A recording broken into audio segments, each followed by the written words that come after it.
కొన్నిసార్లు మన భయాలు మనకు అర్థం కాని భ్రమలను చూపిస్తాయి. అలాంటి భయానక క్షణంలో వాటిని మనం నిజమని నమ్ముతాం. అలాంటి భ్రమే ఆత్మ. ఈ లోకంలో ఆత్మలు లేవని నమ్మేవాళ్ళు ఎంతమంది ఉన్నారో నాకు తెలియదు, కానీ ఉన్నాయని నమ్మేవాళ్ళు మాత్రం అంతకంటే ఎక్కువే ఉంటారని గాఢంగా నమ్ముతాను. అందులో నేను ఒకణ్ణి. దానికి కారణం కొన్ని నెలల క్రితం నా లైఫ్లో జరిగిన ఓ భయానక ఘటనే. దాన్ని తలుచుకుంటే ఇప్పటికీ నాకు కింద నుండి పైదాకా వణికిపోతుంది. మరి ఇంతకీ ఆ రోజు ఏం జరిగిందో విందామా? నా పేరు మోనిష్. నాకు డోర్ డిజైన్ షాప్ ఉంది. మా ఊరి నుండి ఒక 20 కిలోమీటర్ల దూరంలో ఉండే ఓ చిన్న టౌన్లో షాప్ పెట్టుకున్నాను.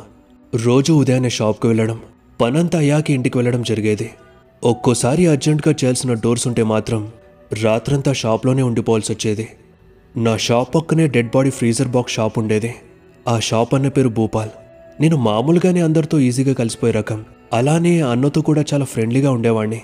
ఎప్పుడైనా పని మధ్యలో ఇంటికి వెళ్లాల్సి వస్తే తను నా షాప్ చూసుకునేవాడు. నేను చాలాసార్లు అన్న షాప్ చూసుకుంటూ ఆ అన్నకి హెల్ప్ చేశాను. ఇలానే ఒకరోజు రాత్రి 9 అవుతూ ఉంది. నేను మిషన్ ఆన్ చేసి ఫోన్లో రీల్స్ చూసుకుంటూ ఉన్నాను. అప్పుడే భూపాల్ అన్న నుండి కాల్ వచ్చింది.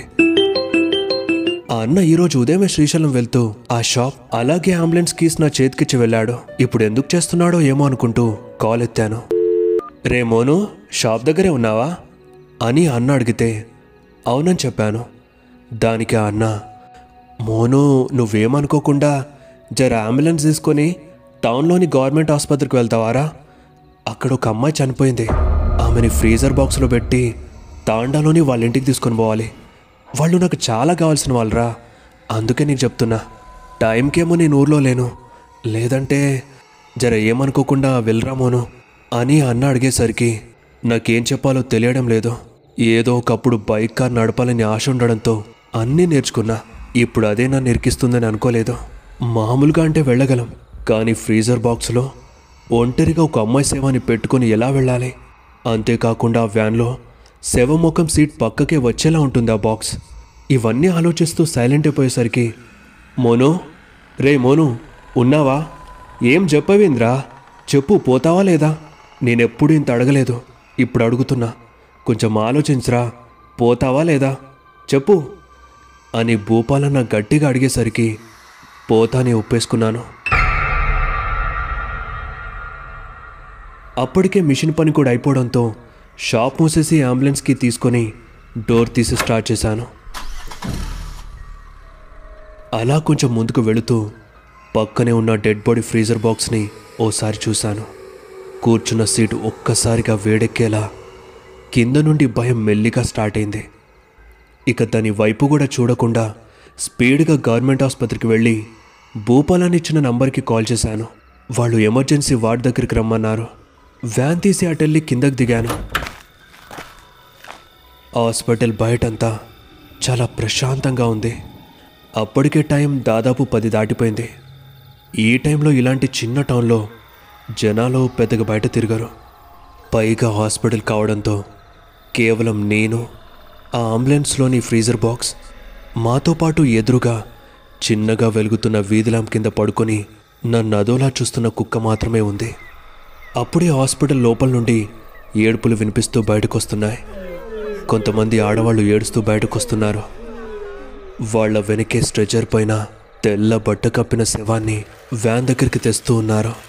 అది దగ్గరికి వస్తున్న కొద్దీ నాకు కడుపులో ఎలానో అవుతోంది. అసలు నేను తీసుకుని వెళ్ళగలనా? నా వల్ల అవుతుందా అనే డౌట్ స్టార్ట్ అయింది. అంతలోనే ఆ స్ట్రెచర్ వ్యాన్ దగ్గరకు వచ్చేసింది. అప్పుడే ఒకడు నన్ను పిలిచి, భయ్యా, అమ్మాయిని త్వరగా బాక్స్లో పెట్టి తీసుకుని వెళ్ళండి భయ్యా, ఎక్కువసేపు ఇక్కడ ఉంచలేం భయ్యా, రండి భయ్యా అని తొందర పెడుతున్నాడు. ఎందుకు, ఏమైందన్నా? ఏమైనా ప్రాబ్లమా అని అడిగాను. అంటే అది ఆ అమ్మాయి ఉరేసుకుంది భయ్యా. దవాఖానా తీసుకొచ్చేసరికి ప్రాణమైంది. ఆత్మహత్య చేసుకుంది కాబట్టి పోలీస్ కేసు అవుతుందని ఆ దవాఖానాలో చెప్పారు. పోలీస్ కేసు అయితే పోస్ట్మార్టం అదంతా చేస్తారంట కదా, అది మాకు ఇష్టం లేదు భయ్యా. అందుకే హాస్పిటల్ వాళ్ళతో ఏదో మాట్లాడి ఇంటికి తీసుకుని పోతున్నాం. నువ్వు జల్దీ రాబయ్యా అని నన్ను లాగేసరికి, హరే అన్న, శవాన్ని బాక్సులు పెట్టుడు గదంతా నా పని కాదు. నేను భూపాల్ అన్న ఫోన్ చేసి చెప్పిండని అంబులెన్స్ వచ్చిన అంతే. మీరే ఎక్కించుకోండి, నా వల్లైతే కాదు అని నేను చెప్పి పక్కకు నుంచున్నాను. ఇక వాళ్లే అమ్మాయిని ఫ్రీజర్ బాక్స్లో పెట్టి వ్యాన్లోకి ఎక్కించారు. అలా ఎక్కిస్తున్నప్పుడు ఎందుకో ఆ అమ్మాయి ముఖం చూడాలనిపించి చూశాను. చూసిన తర్వాత అనిపించింది చూడకుండా ఉంటే అయిపోయేది కదా అని. చూడ్డానికి అందంగానే ఉన్నా ఉరేసుకుంది కాబట్టి కళ్ళు నాలుక బయటపడి భయంకరంగా కనిపిస్తుంది. భయ్యా ఎక్కించాం, నువ్వు స్టార్ట్ చేయి. ముందు ఆటోలో మా వాళ్ళు వెళ్తూ ఉంటారు, నువ్వు వాళ్ళని ఫాలో అయిపో, నేను వెనకాలే బైక్ మీద వస్తా, సరేనా అని అతను అనగానే, లేదన్నా నా వల్ల అవుతుందని అనిపిస్తలేదు, నాకు చాలా భయం అవుతుంది. నేను ఒక్కడనే ఆ అమ్మాయితో వెళ్ళాలంటే ఎందుకో నా వల్ల కాదనిపిస్తుంది. మీకు డ్రైవింగ్ వస్తే తీసుకెళ్ళిపోండి, నేనైతే రాను అని చెప్పా. అరే భయ్యా, ఇప్పుడు మీరు అట్లంటే ఎట్లా? మాకెవరికి వ్యాన్ నడపడం రాదు. మా తాండ కూడా పెద్ద దూరం ఏం లేదు భయ్యా, ఒక అర్ధగంటలో పోతాం అంతే. నేను మీ వెనకాలే ఉంటా కదా భయ్యా, ఏం కాదు, ప్లీజ్ స్టార్ట్ చేయండి అని బతిమలాడుతూ ఉన్నాడు. పక్కనే ఉన్న ఆడవాళ్ళు కూడా ఏడుస్తూ అడిగేసరికి బాధ అనిపించి వ్యాన్కి స్టార్ట్ చేశాను. కానీ పక్కకి మాత్రం చూడలేదు. అప్పుడే నా పక్కకి, భయ్యా నా నంబర్ ఉందిగా, నేను వెనకాలే వస్తుంటా, ఏమన్నా అవసరమంటే కాల్ చేయి, నా పేరు రాము నాయక్ అని చెప్పి వెళ్ళి బైక్ స్టార్ట్ చేశాడు. నేనిక భయంగా ముందుకు చూస్తూ వ్యాన్ని పోనిస్తూ ఉన్నాను. కొంచెం దూరం వెళ్ళాక వ్యాన్లో శవాలకొచ్చే కంపు రావడం స్టార్ట్ అయింది. మామూలుగా అయితే చచ్చాక ఒక రోజు వరకు వాసనే రాదు, వచ్చిన బాక్సులు పెట్టాక ఎలా వస్తుంది ఏమో. ఈ భయంలో ఇవన్నీ ఆలోచించడం వేస్ట్ అనిపించి ఆ వాసన పోయేందుకు అగరబత్తి వెలిగిద్దామని చూశాను. కానీ అంబులెన్స్లో అగరబత్తి లేదు. ఇక అలానే తట్టుకుంటూ టౌన్ దాటాను. మెల్లిమెల్లిగా వెలుతురు దాటుకొని చిక్కటి చీకట్లోకి వచ్చేశాను. చుట్టంతా గుట్టలు, రోడ్డును ముంచేలా దట్టమైన చెట్లు, దూరంగా వినిపిస్తున్న నక్కల కూతలు, ఇవన్నీ నన్ను మరింత భయపెట్టడానికి కాచు కూర్చునే అనిపించింది. ఇంతలో గతుకుల రోడ్డు స్టార్ట్ అవడంతో అంబులెన్స్ని ఎవరో ఎత్తి పడేస్తున్నారా అనేంతలా కదులుతోంది. ఆ కుదుపులకి నా పక్కనే ఉన్న ఆ ఫ్రీజర్ బాక్స్ మెల్లిగా కదలడం మొదలైంది. అంతవరకు దాని వంకే చూడకుండా నడుపుతున్న నేను ఆ కదులుతున్న శబ్దాలకి హఠాత్తుగా నాకు తెలియకుండానే ఆ బాక్స్ వైపు చూసేశాను. ఎగిరి పడుతున్నప్పుడల్లా ఆ అమ్మాయి తల పైకి కిందకి వస్తూ ఉంది. అది చూశాక ఒళ్ళంతా వణికిపోయి చెమటలు పట్టేశాయి. వెంటనే ముందు తిరిగేసి ఫోన్ తీసి హనుమాన్ చాలీసా పెట్టాను. చాలీసా వినిపించడం మొదలవగానే భయం మెల్లిమెల్లిగా దూరం అయిపోయింది. కానీ ఆ దూరం కొంతవరకే అని తర్వాత అర్థమైంది. అప్పుడే హఠాత్తుగా చాలీసా ఆగిపోయింది. గుండె ఆగి చాలీసా ఎందుకు ఆగిందో చూస్తే ఛార్జింగ్ జస్ట్ 1% మాత్రమే ఉంది. నేనలా ఫోన్ని చూస్తూ గతుకుల రోడ్ సంగతి మర్చిపోవడంతో వ్యాన్ ఒక్కసారిగా గొంతులోకి వెళ్ళి ఎత్తేసింది. ఆ దెబ్బకి ఆ ఫ్రీజర్ బాక్స్ నా సీట్ వైపు వచ్చి ఆ అమ్మాయి తల నాకు చాలా క్లియర్గా కనిపిస్తూ ఉంది. నేను భయంతో గట్టిగా చేసి బ్రేక్స్ వేసి వ్యాన్ని ఆపేశాను. కరెక్ట్గా బాక్స్ నా తొడకి ఆనుకొని ఆ అమ్మాయి తల నా వైపు తిరిగింది. బయటకొచ్చిన కళ్ళు నన్నే చూస్తున్నట్టు అనిపిస్తుంటే నా కడుపులో తిప్పేసింది. నేను ఒక్క క్షణం కూడా వ్యాన్లో ఉండలేకపోయాను. వెంటనే కిందకి దిగేసి రోడ్ పైకి వచ్చాను. ముందు చూస్తే ఆటో నన్ను దాటి ఎప్పుడో వెళ్ళిపోయింది. వెనకాల వాడు ఎలాగో వస్తుంటాడు కదా, వచ్చేదాకా ఇక్కడే వెయిట్ చేద్దాం అనుకుని అలానే నుంచొనున్నాను. చుట్టంతా అడవిలాంటి వాతావరణం, పక్కపొంటంతా పొలాలు, ఏపుగా ఎదిగిన చెట్లు, భయం పుట్టించేలా వినిపిస్తున్న రాత్రి పురుగుల శబ్దాలు. వాడి కోసం ఎదురు చూస్తూ చాలాసేపే అవుతుంది. ఇంకా వెయిట్ చేయడం నా వల్ల కాక కోపం వచ్చి కాల్ చేశాను. అన్నా ఎక్కడున్నావు అసలు? మీ ఆటోనేమన్నా కనపడకుండా ముందుకు వెళ్ళిపోయింది, మీరేమో ఇంకా రావట్లేదు. నేను మధ్యలో వ్యాన్ ఆపేసి నుంచున్నా, ఇంకెంతసేపు వెయిట్ చేయాలన్నా అని కొంచెం దురుసుగా అనగానే, భయ్యా అది బైక్ సడన్గా పంచర్ అయిపోయింది, ఇగో షాప్లోనే ఉన్నా, ఇంకో పావుగంటలు అయిపోతుంది, అయిపోగానే వచ్చేస్తా. ఇంతకీ ఏ ఊరి దగ్గర ఉన్నారు చెప్పండి అని వాడు అడిగాడు. అది నేను ఈ అని చెప్పేలోపే ఫోన్ స్విచ్ ఆఫ్ అయిపోయింది. భగవంతుడా, ఏంది కర్మ, ఊరి పేరు చెప్పేలోపే స్విచ్ ఆఫ్ అయిపోలా. వాడిప్పుడు ఇటు నుండి వస్తాడో రాడో, ఒకవేళ రాకపోతే ఇక వచ్చేదాకా ఇక్కడే ఉండాలి, తప్పదు అనుకుంటూ ఓసారి అంబులెన్స్ వైపు చూశాను. ఆ అమ్మాయి ప్రశాంతంగా నిద్రపోతూ ఉంది. నాకు అప్పుడు అనిపించింది, నేనెందుకు ఇంతలా భయపడుతున్నానో. పాపం ఆ అమ్మాయి అంత అందంగా ఉండి ఎందుకు చనిపోయిందో ఏమో. అంత కష్టం ఏమొచ్చుంటుంది? చనిపోయే ముందు ఆ కష్టాన్ని ఎవరితో అయినా చెప్పుకుని ఉంటే ఇలాంటి ఆలోచన వచ్చేదే కాదేమో. ఆ బాధని తనలోనే దాచుకొని తొందరపాటుతో ఎంతో చూడాల్సిన జీవితాన్ని ఇలా ఇంత చిన్న వయసులోనే బలి చేసుకొని పెద్ద తప్పు చేసింది. నేనేమో కనీసం జాలి బాధ కూడా లేకుండా పిచ్చోడిలా భయపడి ఆ అమ్మాయిని దయ్యంలా చూస్తున్నా అని నాలో నేను అనుకుంటూ రోడ్ సైడ్కి వెళ్ళాను. మెల్లిగా తలెత్తి ఎదురుగా ఉన్న పొలంలో చూడగానే పొలం మధ్యలో ఏదో తెల్లని మనిషిలాంటి ఆకారం నిలబడినట్టు కనిపించింది. నా కళ్ళు అమాంతం పెద్దగా మారిపోయి గొంతులో భయం పుట్టుకొస్తూ అది ఏంటా అని కళ్ళు నలుపుకొని మళ్ళీ చూశాను. నిజంగానే అక్కడ ఎవరో తెల్లని చీరలో ఉన్నారు. అంబులెన్స్లోని అమ్మాయిపై కప్పిన బట్ట కూడా తెల్లగానే ఉంది. నాకు ఒక్కసారిగా కాళ్ళు చేతులు వణికిపోతూ స్పర్శ ఆడడం లేదు.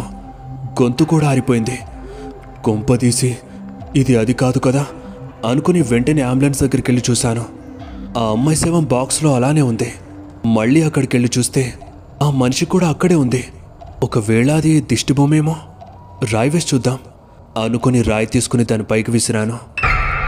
విసిరాక అర్థమైంది విసరకుండా ఉంటే అయిపోయింది కదా అని. ఎందుకంటే అది దిష్టిబొమ్మ కాదు, మనిషో కాదో కూడా తెలీదు. అది మెల్లిగా నా వైపు తిరిగి నడుస్తూ వస్తుంది. వీడేమో ఇంకా రావట్లేదు. నాకేం చేయాలో అర్థం కావడం లేదు. అది ఆడమైనా అనుకుందామంటే ఇంత రాత్రి ఆడవాళ్ళు పొలాలు ఎందుకుంటారు? నాకు తెలిసి అది ఖచ్చితంగా దయ్యమే. ఆ దయ్యం ఎవరో కాదు, అంబులెన్స్లో నా అమ్మాయి.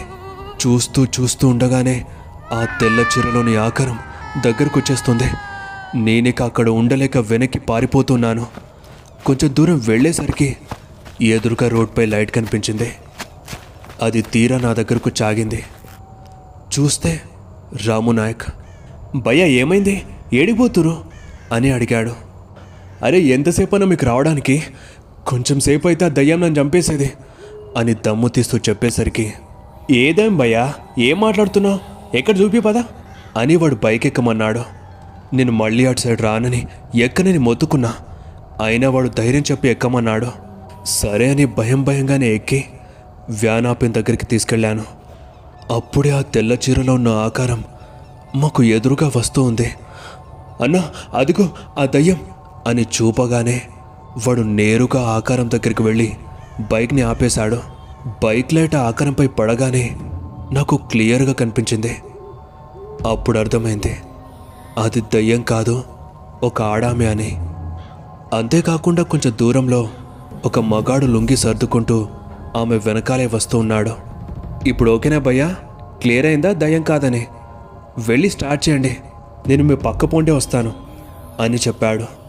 కానీ నాకు ఇంకా భయం పోలేదు. అలానే వణుకుతో వ్యాన్ ఎక్కి ఆ బాక్స్ని పక్కకు జరపమని వాడికి చెప్పాను. వాడొచ్చి జరపడంతో ఇక స్టార్ట్ చేయగానే నాకు డౌట్ వచ్చింది. మేము ఆ ఆడమె దగ్గరికి వెళ్ళి ముఖంపై లైట్ వేసినప్పుడు ఆమె ఏమీ అనలేదు. అంత ఫోకస్ ముఖంపై పడినప్పుడు ఎవరైనా సరే ముఖం తిప్పుకుంటారు, కానీ ఆ ఆడామె అలా తిప్పుకోలేదు. అలానే కళ్ళు తిప్పుకోకుండా మమ్మల్ని చూస్తూ ఉంది. ఆమె ఫేస్లో కూడా ఎలాంటి కదలిక లేదు. వెంటనే నేను వెనక్కి చూశాను. విచిత్రంగా ఆడామె ఎక్కడ కనబడలేదు. కానీ ఆ మగవాడు అలానే వెళ్తూ ఉన్నాడు. రోడ్డేమో మలుపులు లేకుండా స్ట్రేట్గా ఉంది.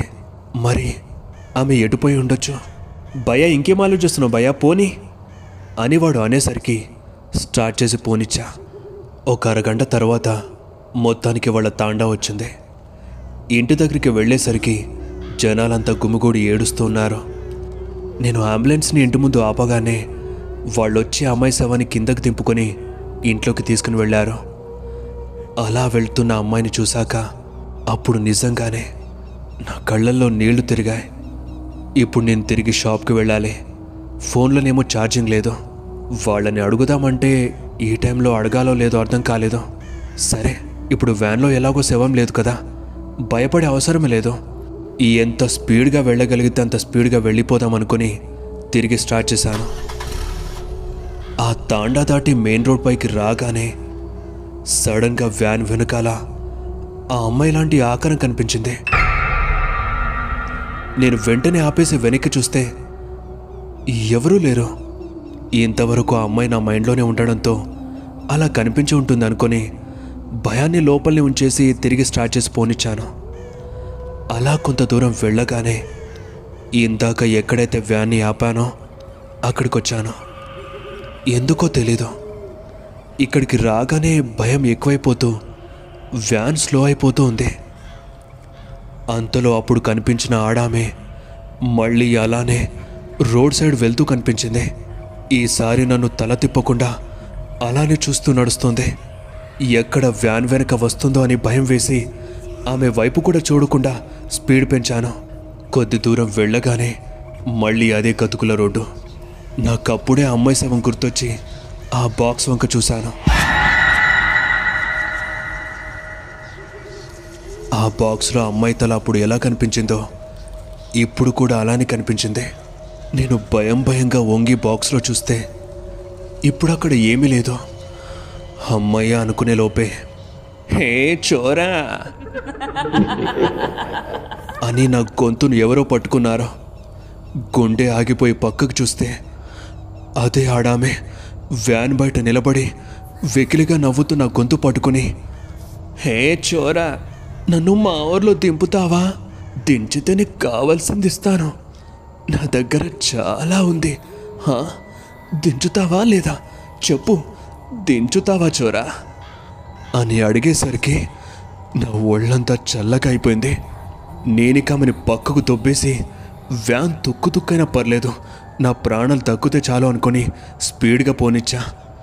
మొత్తానికి టౌన్ చేరుకొని వ్యాన్ భూపాలన్న షాప్ ముందు ఆపి నా బైక్ తీసుకుని ఇంటికెళ్ళి స్నానం చేసి హనుమంతుడికి గట్టిగా మొక్కేశాను.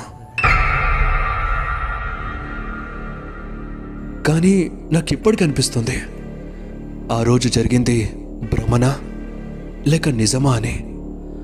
అసలు రోడ్ పైన కనిపించింది ఎవరో, ఊరు దాటాక వ్యాన్ వెనకాల, అలాగే ఆ బాక్స్ లోపల కనిపించింది నిజంగా అమ్మాయి ఆత్మేనా లేక?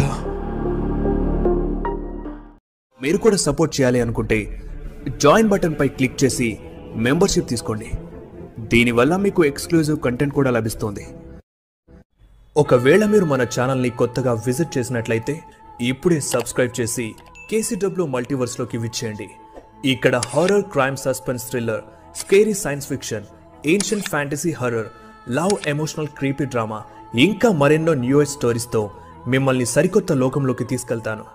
ఇక వెంటనే ఒక లైక్ కొట్టి స్టోరీపై మీ ఒపీనియన్ని కామెంట్లో చెప్పండి. మన దెయ్యాల కమ్యూనిటీని కాపాడాలి అంటే వెంటనే స్టోరీని మీ ఫ్రెండ్స్కి షేర్ చేసి సబ్స్క్రైబ్ చేసుకోమని చెప్పండి. ఇప్పుడు ఈ స్టోరీని యూట్యూబ్లోనే కాదు, Spotify, Wynk music, Apple podcast, Google podcast, Jio Saavn, గానాలో కూడా వినండి. మరిన్ని అప్డేట్స్ మరియు షార్ట్ స్టోరీస్ కోసం మన ఇన్స్టాగ్రామ్ పేజ్ని ఫాలో అయిపోండి. లింక్ డిస్క్రిప్షన్లో ఉంది.